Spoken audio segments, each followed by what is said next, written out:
अच्छा जी, risk management, currency rate risk management में हमारी डिस्कशन चल रही थी। हमने फॉरवर्ड एग्रीमेंट का टूल डिस्कस किया, हमने मनी मार्केट हेज का टूल डिस्कस किया। कुछ basic illustration money market hedge पे कल हमने देखी थी,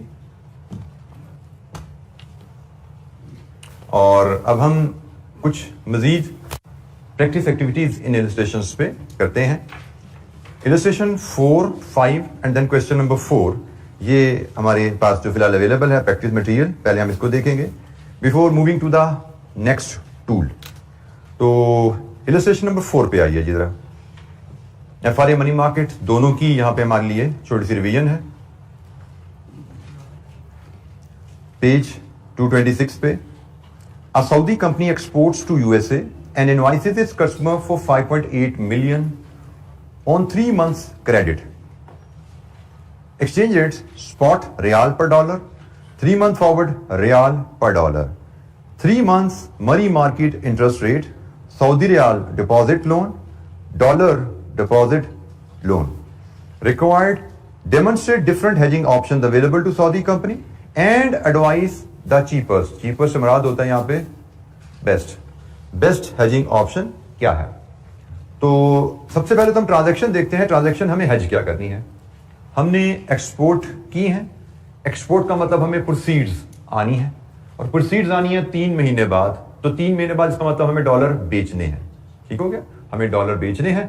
अब हमारे पास 2 टूल्स अवेलेबल हैं। एक, हम डॉलर एसेट को, डॉलर की सेल को थ्रू एफआरए हेज कर लें, और दूसरा मेथड है हम डॉलर रिसीवेबल को थ्रू मनी मार्केट हेज कर लें। ये 2 टूल हमारे पास अवेलेबल हैं। इन दोनों टूल्स की हम वर्किंग यहां पे शो करेंगे।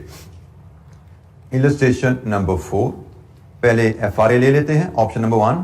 तो एफआरए में हम करते हैं sell dollar 5.8 million in 3 month forward. 3 month forward में बेचिए।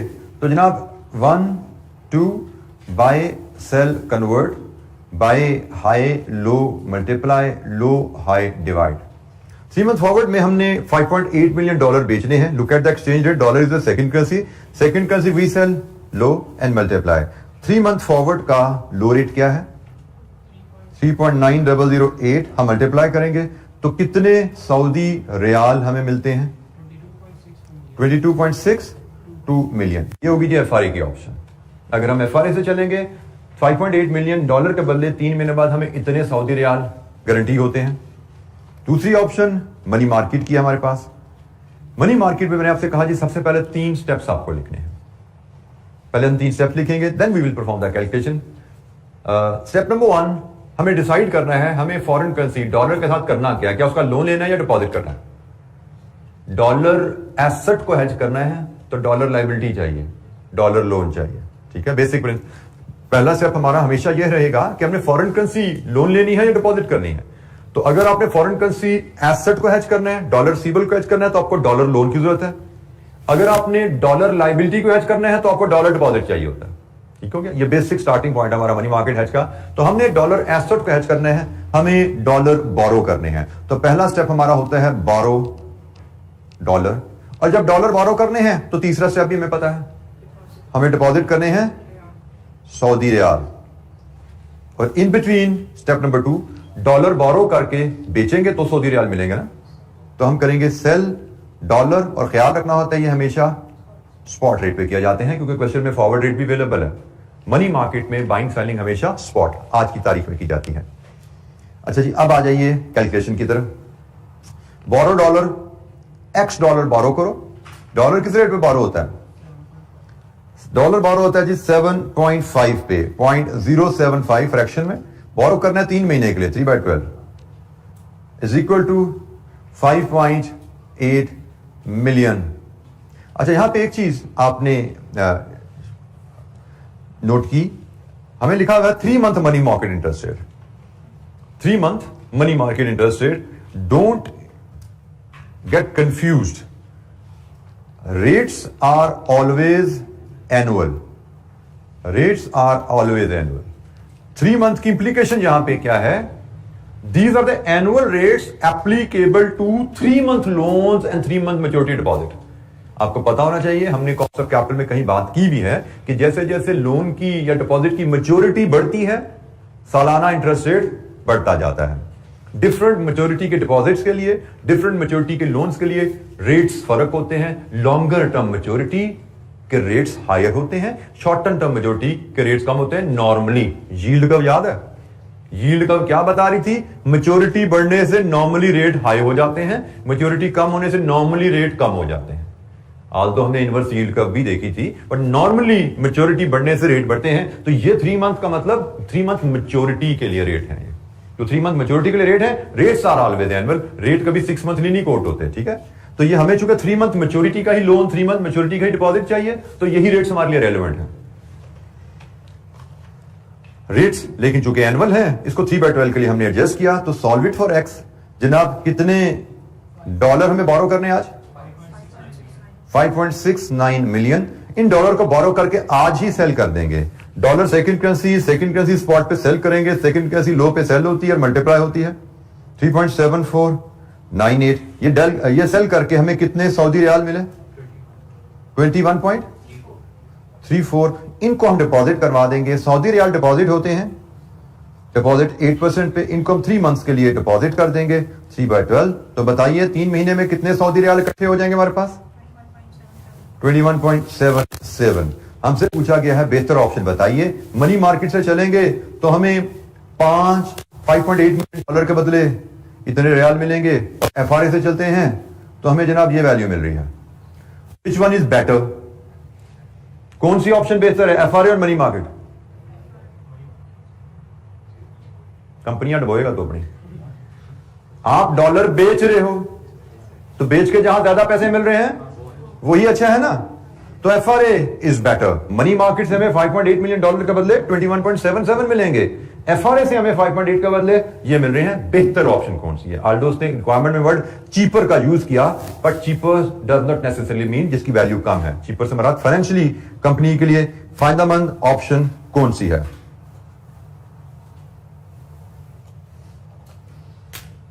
एफआरए, मनी मार्केट नहायत सिंपल टूल है। आपको अगर इनकी एफआरए तो बिल्कुल ही बाइंग सेलिंग का ही फैसला करना होता है, मैक्सिमम डिस्काउंट प्रीमियम की एडजस्टमेंट आ जाती है। ये 1 नंबर या 2 नंबर की कैलकुलेशन होती है एफआरए में। अगर सिर्फ डिवीजन मल्टीप्लिकेशन है रेट लेके तो ये शायद 1 नंबर 1.5 नंबर होगा। अगर प्रीमियम की एडजस्टमेंट है तो 2 नंबर 2.5 नंबर होगा। इससे ज्यादा एफआरए की कैलकुलेशन नहीं होती। मनी मार्केट में चूंकि 1, 2, 3 कैलकुलेशन इन्वॉल्व है विद प्रिंसिपल, तो ये 3 से 4 नंबर की कैलकुलेशन होती है। तो अगर आपको सवाल आता है तो it is very easy and quick to manage. जैसे मैंने आपको बताया रिसेंट टाइम में हमें एफआरए मनी मार्केट पे ही सवाल आया। अपनी डिस्कशन सेशन में आएंगे, उसको भी देख लेंगे, बट जो हम इलस्ट्रेशन कर रहे हैं इनसे कोई डिफरेंट नहीं है। मनी मार्केट एफआरए में यही है, कोई कॉम्प्लिकेशन इसमें नहीं है जो हम कर चुके हैं या अभी हम प्रैक्टिस में देख लेंगे थोड़ी बहुत। एक और इलस्ट्रेशन देखते हैं, इलस्ट्रेशन 5। ये भी एफआरए मनी मार्केट की रिवीजन है।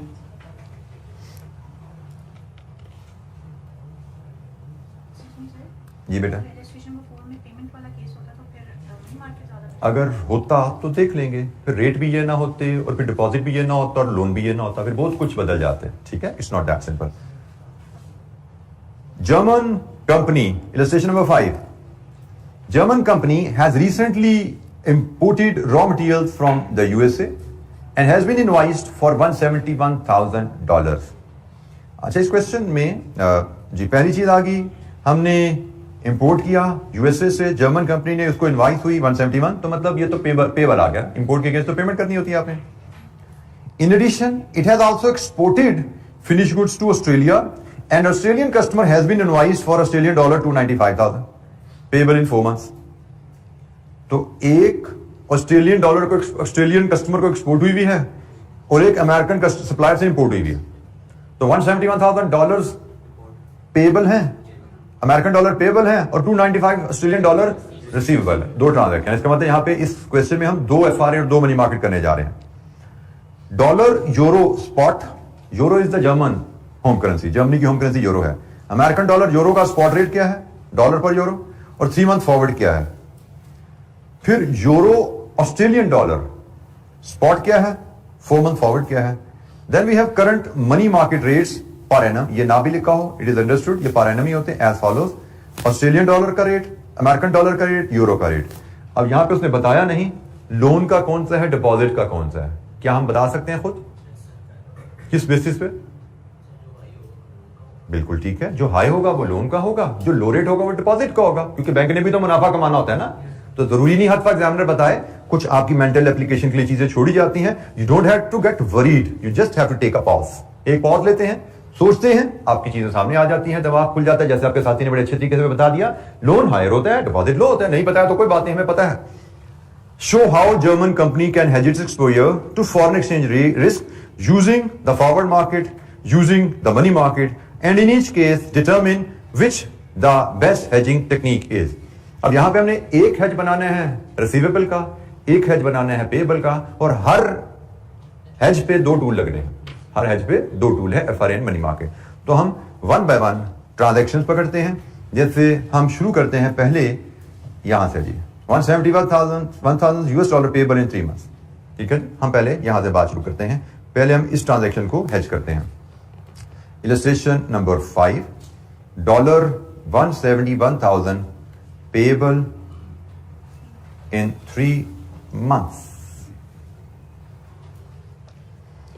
अब इसमें हम पहले लगाते हैं जी एफआरए का टूल। हमने डॉलर 3 महीने बाद पे करने के लिए विल हैव टू बाय। हमने सप्लायर को देने हैं ना, मेरे पास तो नहीं है, तो मुझे बैंक से खरीदने पड़ेंगे। तो हम करेंगे जी FRA to buy $171,000 in 3 month forward. Table 1, 2 buy, sell, convert, high low multiply, low high divide. ये always keep it in front. अच्छा, हमने डॉलर बाय करने हैं और हमारी करेंसी यूरो है। Dollar is it first currency और second currency? Dollar euro first currency है। 3 मंथ फॉरवर्ड में आ जाओ।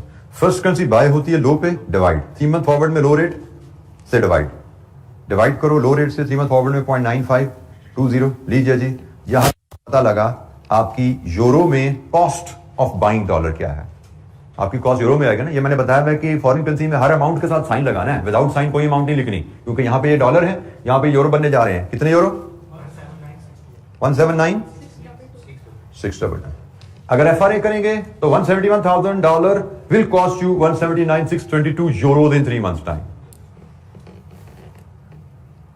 अब हम मनी मार्केट की बात करते हैं।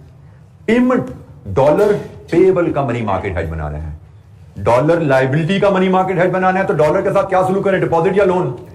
डिपॉजिट, बिल्कुल ठीक हो गया जी। डिपॉजिट करेंगे हम डॉलर। जब हमने फैसला कर लिया डॉलर ने डिपॉजिट होने हैं, तो साथ ही दूसरा फैसला भी आ गया, बोरो करना है यूरो।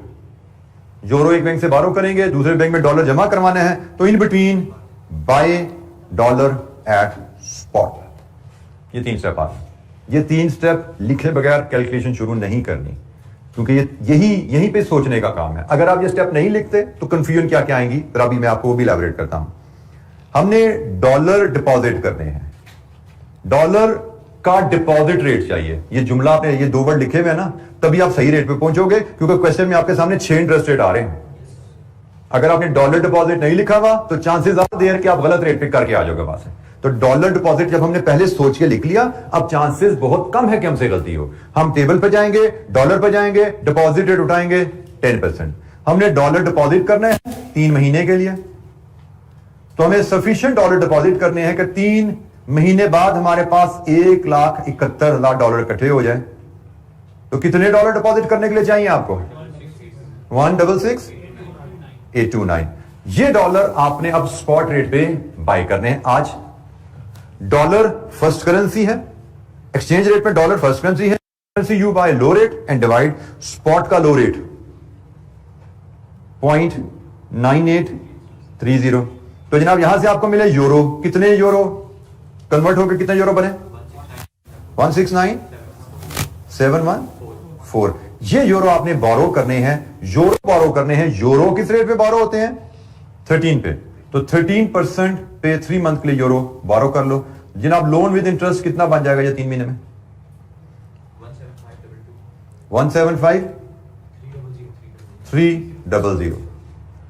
तो अब एक ट्रांजैक्शन तो हेजिंग हमारी कंप्लीट हुई। $171,000 पेमेंट। अगर हम इसको FRA से करें तो हमारी कॉस्ट आती है 179। अगर हम मनी मार्केट से करें तो हमारी कॉस्ट आती है, अब ये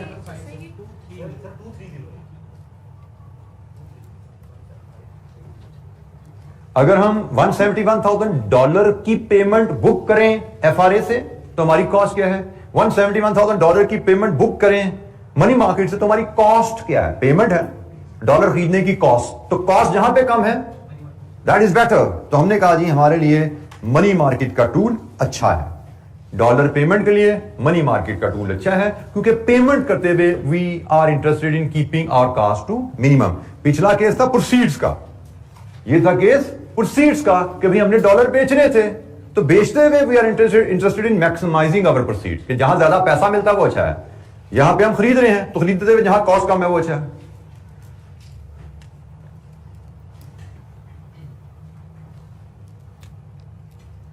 अच्छा जी, अब हम दूसरी ट्रांजैक्शन पे आते हैं। ये हमने US dollar 171,000 payable in 3 months, इसको कवर किया। अब हम इसी इलस्ट्रेशन की दूसरी ट्रांजैक्शन, ऑस्ट्रेलियन डॉलर 295,000 रिसीवेबल। अच्छा, यहां पे भी ना इसने वर्ड पेबल का यूज किया हुआ है, but don't get confuse, payable by the customer है, क्योंकि आप एक्सपोर्ट आ गया ना तो आपको तो एक्सपोर्ट के अगेंस्ट पैसे आते हैं, तो आपके लिए 295,000 रिसीवेबल इन 4 मंथ्स है। ये आपकी नेक्स्ट ट्रांजैक्शन है। फिर बात वहीं से शुरू होगी, ऑस्ट्रेलियन डॉलर एसेट को हेज करना है, ऑस्ट्रेलियन डॉलर एसेट को हेज करना है, तो ऑस्ट्रेलियन डॉलर का लोन लेना है या डिपॉजिट, एसेट के अगेंस्ट लायबिलिटी लोन। तो जनाब बोरो, स्टेप नंबर 1 आपका borrow Australian dollar, calculation number 1, Australian dollar borrow होने हैं तो डिपॉजिट क्या होगा जी, local currency, other currency euro, और कनेक्शन क्या हुआ, sell Australian dollar at spot. Buy sell हम हमेशा फॉरेन करेंसी करते हैं ना, फॉरेन करेंसी बोरो डिपॉजिट होगी सबसे पहले, उसके बाद बाय या सेल फॉरेन करेंसी की जाती है, और थर्ड स्टेप में डिपॉजिट या बोरो लोकल करेंसी की जाती है। कैलकुलेशन नंबर 1, हमने ऑस्ट्रेलियन डॉलर बोरो करने हैं, सफिशिएंट ऑस्ट्रेलियन डॉलर बोरो करने हैं, ये principal plus interest in 4 months 295,000 Australian dollar के बराबर हो। ऑस्ट्रेलियन डॉलर बोरो किस रेट पे होते हैं, ऑस्ट्रेलियन डॉलर बोरो 16.16, तो कितने ऑस्ट्रेलियन डॉलर जी, 2863, ये हमने सेल कर देने हैं ऑस्ट्रेलियन डॉलर एक्सचेंज रेट पे हो, it is the second currency, second currency we sell at low, second currency we sell at low and we multiply spot का low rate 1.8890, we multiply 1.8890, तो जनाब कितने यूरो मिले, 9040, ये ऑस्ट्रेलिया, ये euro आपने डिपॉजिट करने हैं फॉर 4 मंथ्स, और यूरो डिपॉजिट होता है, यूरो डिपॉजिट किस रेट पे, 11.5, तो जनाब बताइए कितने पैसे इकट्ठे हो जाएंगे,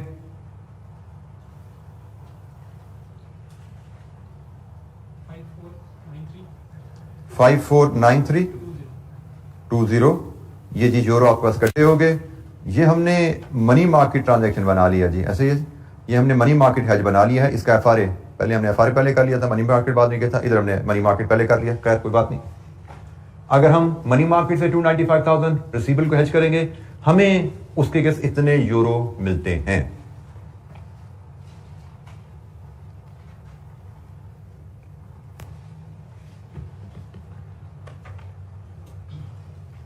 रिसीवेबल को FRA से हेज करना, सेल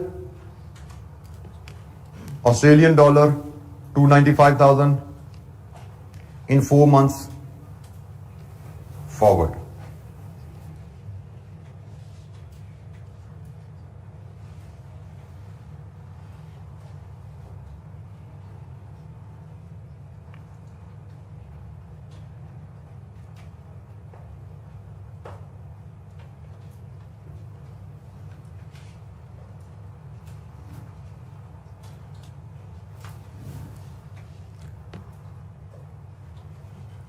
अच्छा जी, ऑस्ट्रेलियन डॉलर एक्सचेंज रेट में जाइए, it is the second currency. हमने ऑस्ट्रेलियन डॉलर सेल करने हैं, second currency we sell, go to the table, low and we multiply, low rate से मल्टीप्लाई करें, इट इज 1.9510, तो जनाब कितने यूरोस?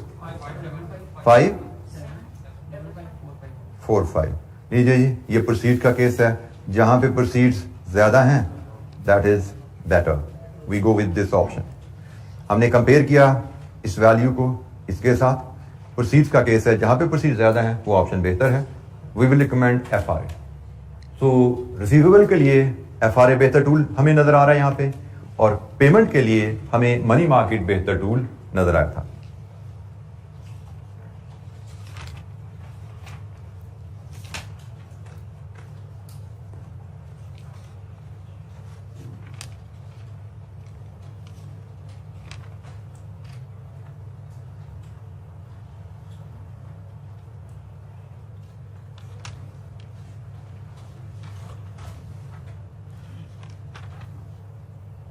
जी, एनी क्वेश्चन, कोई सवाल?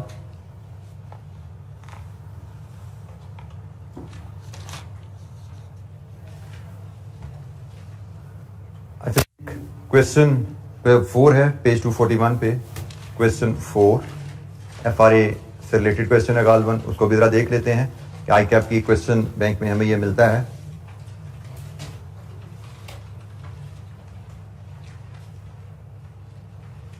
एक simple question. Question number 4. Requirement है, what is the amount that company can fix its future income from US dollar? किस अमाउंट पे कंपनी अपनी इनकम इन US डॉलर को फिक्स कर सकती है? A UK company expects to receive $100,000 in 6 months from US customer and it wishes to hedge the exposure to currency risk by arranging a forward contract.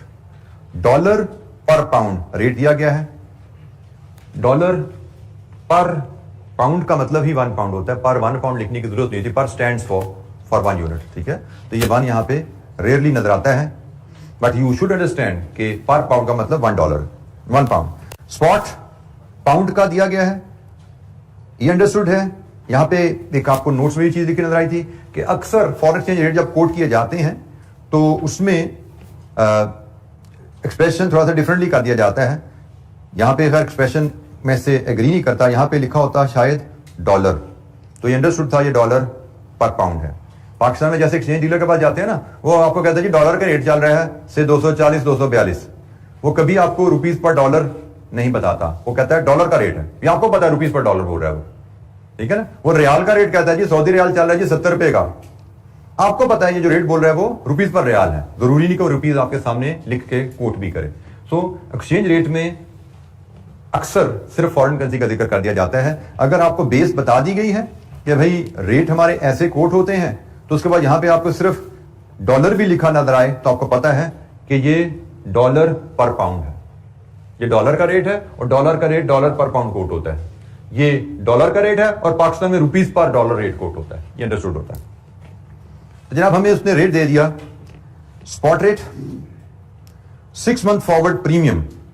अब premium ये है यकीनन points में, और पॉइंट्स में जब प्रीमियम है तो we must be able to read it as 0.0231 and 0.0240।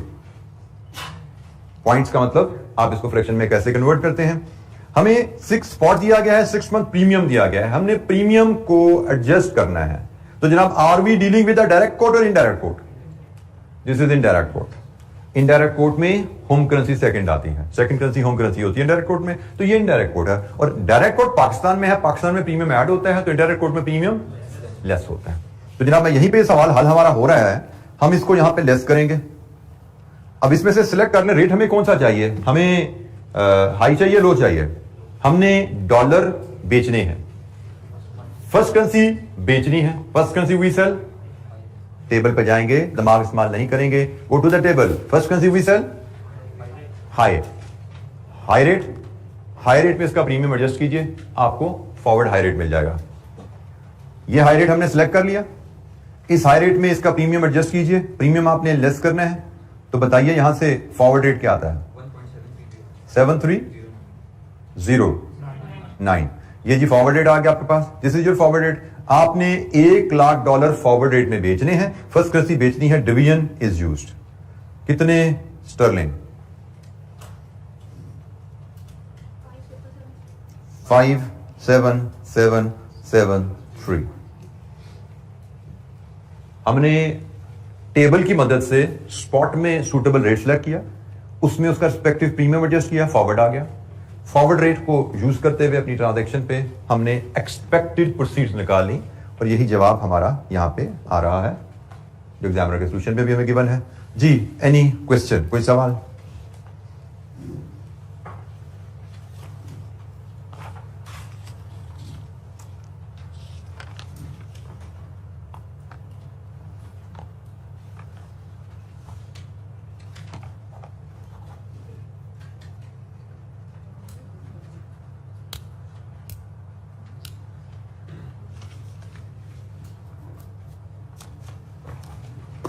अच्छा जी, एफआरए और मनी मार्केट ये रिलेटिवली सिंपल बेसिक टूल्स है, उन पे हमारी डिस्कशन कंप्लीट हुई। अब हमें थोड़े से एडवांस टूल्स पे जाना है। करेंसी फ्यूचर्स, इनका मैकेनिज्म काफ़ी डिटेल है वैसे तो। जैसे मैंने कल शायद आपसे general risk currency risk management में बात की थी, मैं अगर सिर्फ करेंसी फ्यूचर पे बात करूं तो करेंसी फ्यूचर को हम बीएफडी में पढ़ते हैं कोई 3-4 घंटों में, ठीक है। 3-4 घंटों में इसको हम समझते हैं, इसकी कैलकुलेशन को, इसकी डिटेल में जाते हैं और इस पर काफ़ी टाइम, अभी प्रैक्टिस क्वेश्चन डालो तो मे भी 5-6 घंटे में हम चले जाते हैं। लेकिन अब आपको पढ़ाने का मेरा टारगेट है 15-20 मिनट, ठीक है। उसके लिए जो ICAP ने किताब में चीज़ें दी हैं, अब मैं उनसे कोशिश करूँगा उन्हीं के ही पैरामीटर्स में रहूँ। आल्दो उस मटीरियल से आई डोंट एग्री, उसमें आई कुड सी बड़ी ग्लेरिंग मिस्टेक, लेकिन चूंकि वो ICAP ने किताब में दे दी और उन्हीं पे बेस करके उसने अपने सोल्यूशन भी 1-2 में प्रेजेंट कर दिए पास पेपर में, तो I will not deviate from them. तो जो उसने प्रिंसिपल हमें बताए हैं मैं उन्हीं लाइंस पे आपसे डिस्कस करूंगा। लेकिन BFD में जाके जब आप BFD में फ्यूचर पढ़ें तो आपको डिफरेंटली पढ़ाया जाए तो ये ना समझना कि ना हमने गलत पढ़ा दिया था। मुझे पता है कि ये ठीक नहीं है, इसमें खराबी है, लेकिन ये खराबी चूंकि ICAP ने छाप दी अपनी किताब में और अपने पास पेपर सोल्यूशन में भी दे दिए, तो मैं इसे डेविएट नहीं कर रहा। अच्छा जी, करेंसी फ्यूचर्स। करेंसी फ्यूचर्स पहली बात पाकिस्तान में एग्जिस्ट ही नहीं करते, तो इसलिए मतलब मैंने भी जिंदगी में कभी इनसे डील नहीं किया। आप भी पाकिस्तान में करोगे सारी जिंदगी तो कभी डील नहीं करोगे। पाकिस्तान से बाहर जाके you may get an opportunity to learn to deal with them. Learn तो भी हम कर लेंगे, to deal with them. Currency futures भी एक तरह के फॉरवर्ड कॉन्ट्रैक्ट होते हैं, एक तरह के फॉरवर्ड कॉन्ट्रैक्ट होते हैं। फॉरवर्ड कॉन्ट्रैक्ट है नहीं, एक तरह के फॉरवर्ड कॉन्ट्रैक्ट है। टू परचेज और for purchase or sale of one currency in exchange for second currency, but they are a sort of forward contract. अब इनकी स्पेशलिटीज, कुछ फीचर्स इनके होते हैं, उस पर हम बात करते हैं। सबसे पहली बात, फ्यूचर कॉन्ट्रैक्ट्स नॉर्मली जो होते हैं ये फ्यूचर एंड ऑप्शन एक्सचेंजेस होती हैं, उनमें ट्रेड होते हैं। फ्यूचर एंड ऑप्शन एक्सचेंजेस होती हैं, उनमें चूंकि इन्होंने ट्रेड होना होता है, इसलिए ये हर करेंसी में नहीं मिलते। ये आपको मिलते हैं कुछ मेजर करेंसीज जो होती हैं इंटरनेशनल, उनमें। मेजर इंटरनेशनल करेंसीज 3 तो आपके सामने आ रही हैं, डॉलर, पाउंड, यूरो। एक आध शायद अब चूंकि चाइनीज इकॉनमी बहुत बड़ी होगी है तो चाइनीज करेंसी भी इंटरनेशनल करेंसी में आना शुरू होगी अब, ठीक है। जापानीज करेंसी भी, चूंकि जापानीज इकॉनमी का साइज भी ठीक है, तो वो भी कभी कभी इंटरनेशनल करेंसीज के तौर पर कंसिडर की जाती है। इंटरनेशनल करेंसी से मुराद है इंटरनेशनल ट्रेड नॉर्मली जिन करेंसीज में होती है। आप इंपोर्ट एक्सपोर्ट जिन करेंसीज में नॉर्मली कर सकते हो उनको हम इंटरनेशनल करेंसीज कहते हैं। तो ये 3 मेजर करेंसीज की लिस्ट आपके सामने है। चौथी करेंसी लिस्ट में अगर डालनी है तो चाइनीज युआन है, ठीक है। तो फ्यूचर्स जो हैं सिर्फ इंटरनेशनल करेंसीज में ही अवेलेबल होते हैं, क्योंकि नॉर्मली हम foreign exchange rate risk import export transaction में ही फेस करते हैं, और import export transaction normally major international currencies में ही की जाती हैं। तो इसलिए हेजिंग का जो टूल है वो भी मेजर इंटरनेशनल करेंसीज में अवेलेबल है। फॉरवर्ड मार्केट में ऐसी कोई रिस्ट्रिक्शन नहीं है। आप पाकिस्तान में बैठ के से अगर पाकिस्तान में it is legal to deal in Sri Lankan rupees तो आप श्रीलंकन रुपीज का भी एफआरए ले सकते हो। If it is legal to deal in Bangladeshi taka in Pakistan, आप बांग्लादेशी टका का भी फॉरवर्ड एग्रीमेंट पाकिस्तान में ले सकते हो, ठीक है। लेकिन आप फ्यूचर की बात करो तो फ्यूचर कॉन्ट्रैक्ट आपको नहीं मिलेगा श्रीलंकन रुपीज का या बांग्लादेशी टका का, वो इंटरनेशनल करेंसीज का ही मिलता है। और ये कॉन्ट्रैक्ट्स आपको मिलते हैं फ्यूचर एक्सचेंजेस में। फ्यूचर्स एंड ऑप्शन एक्सचेंजेस होती हैं, future and option exchanges. Stock exchanges होती है ना, इस तरह internationally future and option exchanges होते हैं। अभी ऑप्शन का वर्ड भी हमने पढ़ना है, ये टूल भी हमारा आने वाला है, इसलिए मैं वर्ड आपको यहीं पर इंट्रोड्यूस करा दूं। ये इंटरनेशनल एक्सचेंजेस होती हैं जहां पे फ्यूचर कॉन्ट्रैक्ट मिलते हैं। फॉरवर्ड कॉन्ट्रैक्ट आप अपने बैंक से लेते हो, फॉरवर्ड कॉन्ट्रैक्ट होते हैं एफआरए, वो आप अपने बैंक के साथ करते हो। मनी मार्केट भी आप बैंक में डिपॉजिट और लोन ले रहे हो, लेकिन फ्यूचर कॉन्ट्रैक्ट आपको फ्यूचर एंड ऑप्शन एक्सचेंज से लेना पड़ता है। ये भी एग्रीमेंट टू बाय और सेल ही होता है। अच्छा, इसमें एक फीचर तो आ गया, हर करेंसी का अवेलेबल नहीं है और मिलेगा मार्केट से। दूसरा फीचर कि ये एग्रीमेंट किसी भी अमाउंट के ऊपर नहीं मिल जाएगा कि जी मैंने $10,000 खरीदने एग्रीमेंट दे दो, मैंने £50,000 खरीदने एग्रीमेंट दे दो। फ्यूचर में जो चीज मिलती है रेडीमेड, उसका साइज भी स्टैंडर्ड होता है। जैसे यहां पे एक एग्जांपल दी गई है, 1 लाख, इसको कहा जाता है कॉन्ट्रैक्ट साइज।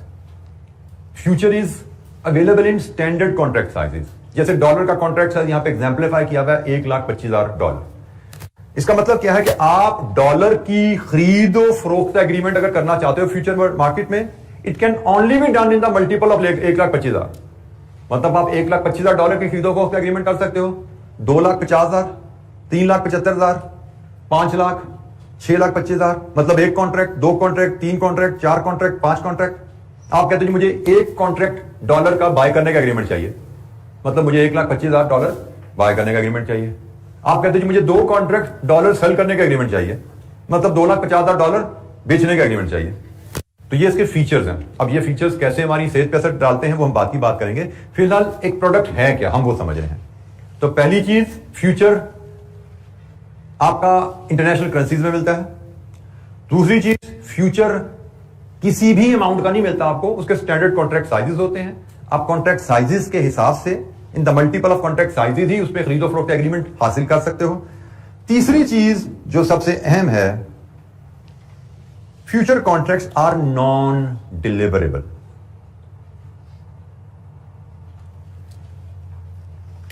नॉन डिलीवरेबल का मतलब इन कॉन्ट्रैक्ट के अगेंस्ट करेंसी डिलीवरी नहीं होती।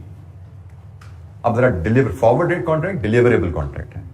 आपने एग्रीमेंट टू बाय डॉलर किया 3 मंथ फॉरवर्ड में, तो ड्यू डेट पे आप बैंक में जाओगे, उसको रुपीज में कीमत देते हो, उससे डॉलर लेते हो, डिलीवरी होती है, फिर एग्रीमेंट खत्म होता है।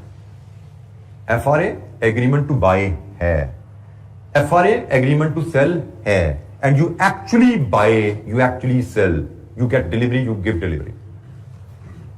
एफआरए मैंने शुरू में कहा था, it's a sort of, not actually FRA, it's a sort of FRA, sort of buying selling agreement. Sort क्यों कह रहे हैं? क्योंकि एक्चुअली इसमें डिलीवरी होती नहीं। ये बेसिकली प्योरली टूल है आपको कीमत में उतार चढ़ाव से बचाने के लिए। ये सिर्फ आपको उतार चढ़ाव के जो असरात हैं उनसे बचाता है। जैसे आपने पाकिस्तान में बैठे हो, पाकिस्तान में वैसे फ्यूचर मिलते नहीं है, पाकिस्तान में बैठे हो, आपने $1,25,000 की पेमेंट करनी है 3 महीने बाद। हमें डर क्या है, 3 महीने बाद $1,25,000 महंगा हो जाएगा। हम फ्यूचर में जाएं, अगर हम फ्यूचर में डॉलर खरीदने का एग्रीमेंट कर लें, फ्यूचर में डॉलर खरीदने का एग्रीमेंट कर लें कि जी हमें 3 महीने बाद डॉलर खरीदना है, एग्रीमेंट दे दो हमें। स्टैंडर्ड कॉन्ट्रैक्ट है, $1,25,000 है, हमने एक कॉन्ट्रैक्ट बाय कर लिया वहां पे कि ये एक कॉन्ट्रैक्ट बाय हमने कर लिया 3 महीने बाद डॉलर खरीदने का। अब 3 महीने गुजर गए, फ्यूचर इज नॉन डिलीवरेबल, मतलब फ्यूचर कॉन्ट्रैक्ट के अगेंस्ट डॉलर मुझे नहीं मिलने। किया क्या जाता है, फ्यूचर कॉन्ट्रैक्ट को रिवर्स कर दिया जाता है। मैंने एग्रीमेंट किए हुए हैं, मैंने 3 महीने बाद डॉलर खरीदना है। मैं फॉर एग्जांपल 3 महीने बाद डेट आनी है, आज का तारीख है 30 जुलाई, अगस्त, सितंबर, अक्टूबर। मैंने एग्रीमेंट किया हुआ, मैंने 30 अक्टूबर को डॉलर खरीदने हैं, तो भाई आज एग्रीमेंट किया तो 30 अक्टूबर का जो रेट की उम्मीद है उस रेट पे एग्रीमेंट किया ना मैंने। जैसे एफआरए क्या होता है, एफआरए फॉरवर्ड रेट होता है। Basically FRA expected rate on the settlement date होता है। स्पॉट से फर्क है ना, स्पॉट है कि आज खरीदो फरोख्त कर लो जिस रेट पे।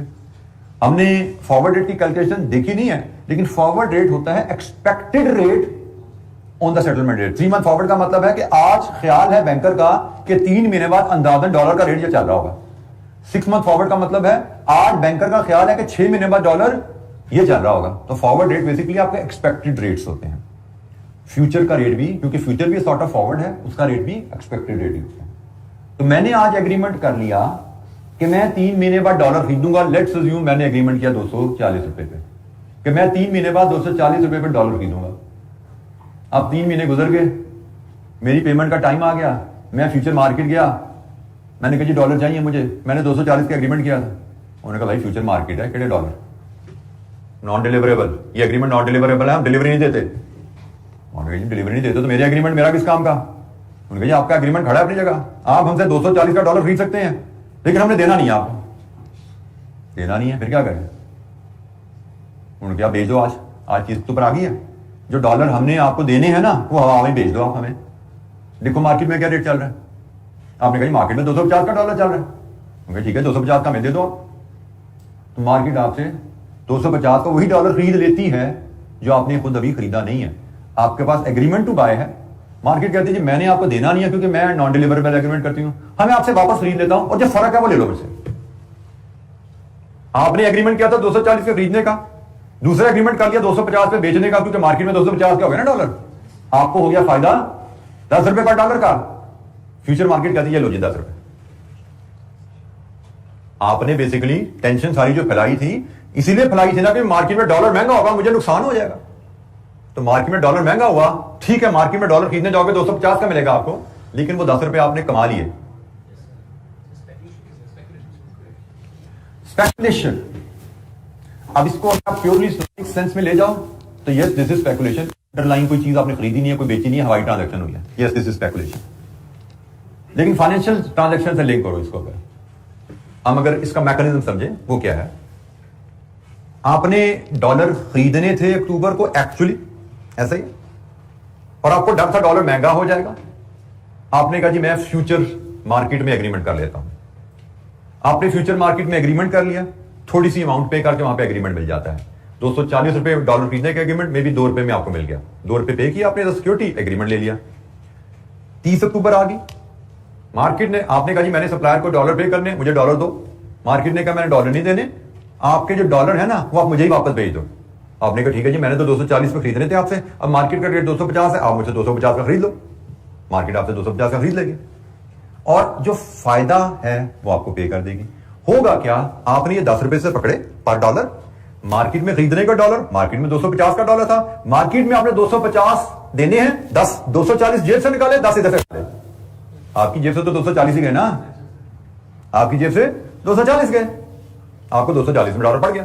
यही आपने फ्यूचर एग्रीमेंट करते हुए सोचा था, ऐसे यही सोचा था आपने कि मुझे 240 में डॉलर मिलेगा, तो 240 में मिल गया, बस लेन देन थोड़ा फर्क है।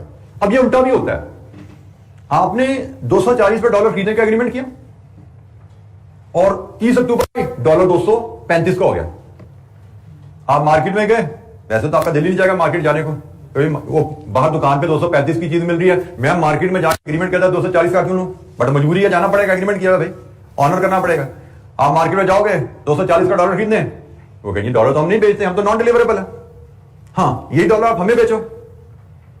मार्केट का रेट देखा गया 235, आपको भी 235 रेट है जी, कहेंगे ठीक है निकालो 5 रुपए, वो 5 रुपए आपसे ले लेंगे, क्योंकि 240 का आपने खरीदा 235 का बेचा, आपको तो 5 रुपए डॉलर नुकसान हो गया, वो 5 रुपए मार्केट आपसे ले लेगी। तो आप 5 रुपए इधर देकर निकले हो, मार्केट में गए आप डॉलर खरीदने, क्योंकि डॉलर आपको दुकान से लेने पड़ेंगे। डॉलर कितने का मिला, 235 का, 5 रुपए वहां दिए हुए थे, कितने का पड़ गया, 240 का। ये है फ्यूचर की कहानी, ठीक है। जो एग्रीमेंट किया, डॉलर मिल उतने का ही रहा है, लेकिन डॉलर उस दुकान से नहीं मिल रहा जहां पे आपने एग्रीमेंट किया था, वहां पे सिर्फ प्लस माइनस एडजस्ट होता है। डॉलर मिलता है आपको बैंक से या डॉलर की दुकान से, फ्यूचर एक्सचेंज में आपको डॉलर नहीं मिलता क्योंकि वो नॉन डिलीवरेबल है। अब ये जुमला हम दोबारा सारी लाइनें पढ़ते हैं। हमने कहा जी currency future also agreement for the purchase and sale of one currency in exchange for second currency. Currency future have following characteristics. पहला characteristic, future contracts are normally available for major international currencies. We can only have agreement to buy and sell currencies in multiple of fixed amount, जिसको हम contract size कहते हैं। Currency futures are non-deliverable contracts and only protects against the effects of movement. Movement का जो असरात है ना, सिर्फ वही एडजस्ट होता है मार्केट से।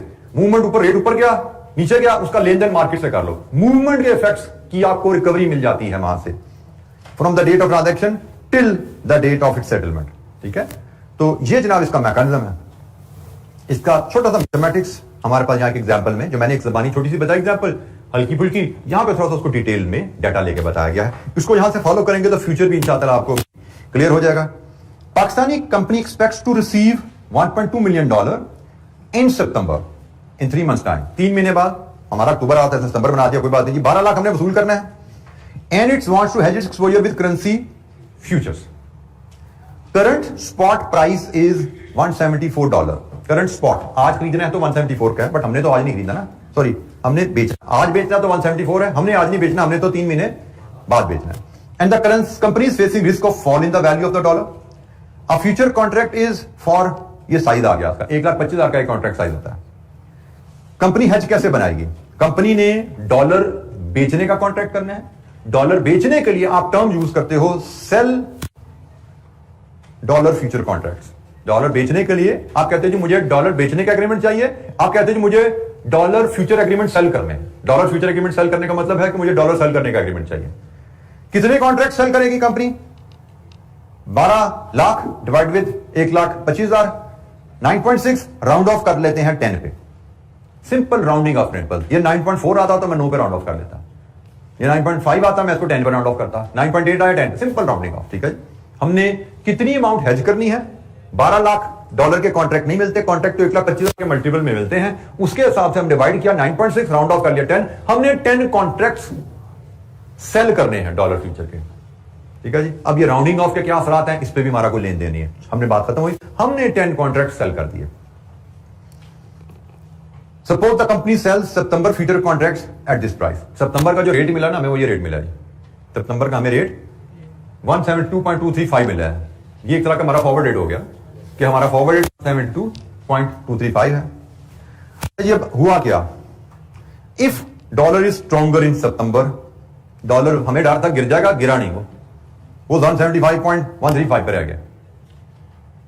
हमने एग्रीमेंट किया है डॉलर बेचने का इतने पे, और डॉलर मार्केट में उसका चल रहा है इतना. अब हमने बेचने का एग्रीमेंट किया हुआ है, हम फ्यूचर मार्केट में गए, हमने कहा जी हमने डॉलर बेचने हैं, तो फ्यूचर मार्केट कहती थी मैं तो नॉन डिलीवरेबल मार्केट हूं, मैं तो आपसे डॉलर नहीं खरीदता, तो आप एक काम करो मेरी ही मार्केट में डॉलर खरीद लो, तो आपकी ट्रांजैक्शन खत्म हो जाएगी, नफा नुकसान सेटल कर लेते हैं. जैसे पहले बाइंग की ट्रांजैक्शन करते हैं, सेल की भी वैसे होती है कि मेरी ट्रांजैक्शन में डॉलर खरीदो. आपने कहा ठीक है जी मैं खरीद लेता हूं आपकी ट्रांजैक्शन में. मैंने आपकी ट्रांजैक्शन में बेचने का, आपकी मार्केट में बेचने का एग्रीमेंट किया था इस प्राइस पे, मैं आपकी मार्केट में आज के रेट पे बाय भी कर लेता हूं. तो ये जनाब आ गया loss, rupees per dollar, 2.9 rupees per dollar मुझे नुकसान हो गया. ठीक हो गया जी. मैंने ये जो 10 एग्रीमेंट सेल किए थे, 10 एग्रीमेंट मैंने सेल किए थे $125,000 ईच पे, इससे मुझे 2.9 रुपीज पर डॉलर नुकसान हो गया. अच्छा, ये जो है ना टिक शिक की बात, इसको मैं टच करता हूं बाद में. ठीक है, ये जो टिक शिक की कहानी है इसको मैं छोड़ता हूं, फिलहाल यहां पे छोड़ देता हूं. ये मैं हाईलाइट कर रहा हूं, इसको मैं कल आपको बताऊंगा. ये बताना जरूरी इसलिए कि आपका एमसीक्यू बेस्ड क्वेश्चन है, अदरवाइज मैं बीएफडी में चीज डिस्कस नहीं करता, जरूरत नहीं होती वहां पे. मैं इसको एलैबोरेट करूंगा कल. फिलहाल हमारे साथ हुआ क्या है? हमारे साथ हुआ ये कि हमने $1,25,000 के 10 कॉन्ट्रैक्ट लिए थे और हमें उस पर 2.9 रुपीज पर डॉलर नुकसान हो गया. तो हमें टोटल लॉस कितना हो गया? ये तो लॉस था पर डॉलर, ये तो रुपीज पर डॉलर है, तो टोटल लॉस कितना हो गया? 3625,000. ये सारी कहानी, ये इतनी लंबी जो हाईलाइट किया वैल्यूज ने यही निकाली हुई है, तो वो ये कहानी हम बाद में समझ लेंगे. फिलहाल हमें लॉस हो गया. लॉस तो समझ आ गया ना कि हमने 1,25,000 के 10 कॉन्ट्रैक्ट में डील किया था और उन पे हमें 2.9 रुपीज पर डॉलर नुकसान हुआ. टोटल हमारा नुकसान कितना हो गया? फ्यूचर मार्केट से लेन देन खत्म हो गया, हाथ जाड़ के घर आ गए, उनको ये पैसे देकर उनका घर आ गए. अब आपने करनी है सेल. असल में कहानी क्या थी कि हमें $1.2 मिलियन आने हैं, वो हमने मार्केट में बेचने हैं. तो जनाब ये आपको $1.2 मिलियन आए, ये मार्केट का रेट चल रहा है, यही चल रहा है ना, इस पे बेच दो. डॉलर बेचे, मल्टीप्लाई किया, बेच कितने पैसे मिले, तो भाई इसमें से नुकसान लेस कर दो जो पहले पे कर चुका. ये नुकसान भी इसी चक्कर में पड़ा ना आपको. तो असल में आपको जो नेट प्रोसीड्स आई, नेट रसीड आई, वो ये है, ये है आपकी नेट रसीड, ये है फ्यूचर का हेज. फ्यूचर मार्केट में आपने पोजीशन ली, पोजीशन क्लोज की, इस केस में वहां नुकसान भर के आए, नुकसान वहां भर दिया, फिर आप घर आए, घर आके आपने जो डॉलर आए थे वो मार्केट में बेच दिए. आपने कहा जी बेच के मुझे पैसे इतने मिले, लेकिन ऊंच नीच के चक्कर में मेरे ये पैसे निकल भी गए, तो मुझे तो नेट इस ट्रांजैक्शन में इतना बचा. और आप देख सकते हो अगर ये नेट रेट निकालें तो वो रेट निकल रहा है 172.11474 and this is almost the same, very close to the rate जिस पे आपने एग्रीमेंट किया था. आपने एग्रीमेंट किया था 1.722350 पे, और इस लेन देन के नतीजे में आपकी जो ट्रांजैक्शन का रेट आया वो उसके बहुत करीब तर था। तो ये है फ्यूचर की कहानी। ये हमने पढ़ी है एक कहानी रिसीट के एंगल से, ठीक है। इसका क्वेश्चन नंबर 5 है जो हम देखेंगे गालिबन अब अगली मुलाकात में, वो भी रिसीट की है। तो हम एक पेमेंट के एंगल से कहानी भी देख लेंगे, नेक्स्ट क्लास में मिलेंगे। मैं आपको एक रिसीट की कहानी भी रिपीट करेंगे क्वेश्चन 5 से, एक मैं आपको पेमेंट की कहानी भी यहाँ पे एग्जाम्पल क्रिएट करके हम उसको देख लेंगे फॉर पेमेंट। तो ये हमारा फ्यूचर भी कवर हो जाएगा। और मुझे लगता है अगर मैं गलती नहीं कर रहा तो मॉडल पेपर में फ्यूचर पे क्वेश्चन आया हुआ है, मॉडल पेपर में फ्यूचर का क्वेश्चन है और स्प्रिंग 22 में FRA मनी मार्केट का क्वेश्चन है।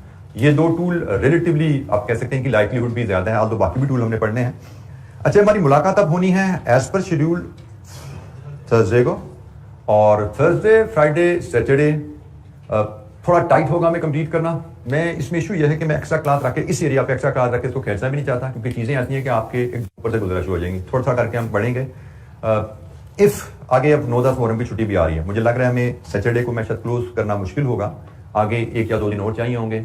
अगर तो छुट्टियां ना आई तो मुझे लगता है संडे को क्लास रख के कोशिश कर सकते हैं इसको वाइंड अप करने की, ठीक है। बट बी प्रिपेयर्ड कि हमें सैटरडे को इसको शायद वाइंड अप करने में हमें चैलेंज आएगा। थर्सडे फ्राइडे सैटरडे 3 दिन काफी नहीं होंगे। पेजेस तो हम देखते हैं तो 4-5 पेजेस ही हैं, लेकिन मैं इनको बहुत स्लो मुझे चलना पड़ेगा, क्योंकि ये चीजें काफी हवाई बातें होती हैं, इनको ब्लॉक करने में से आपको चैलेंज आता है। आपको थोड़ा ताकि आप साथ जाकर रिवाइज करो, जो आज पढ़ाई कहानी आज जाके पढ़ लोगे तो आपको ये ब्लॉक होनी शुरू हो जाएंगी। फिर हम नेक्स्ट क्लास में जब आएंगे, आने से पहले इसको देख के आओगे, इसके हम 2 इलस्ट्रेशन मजीद करेंगे तो फ्यूचर भी आपको ऑब्जर्व हो जाएगा। आई बिलीव कि FRA मनी मार्केट में आपकी ग्रिप बन चुकी है।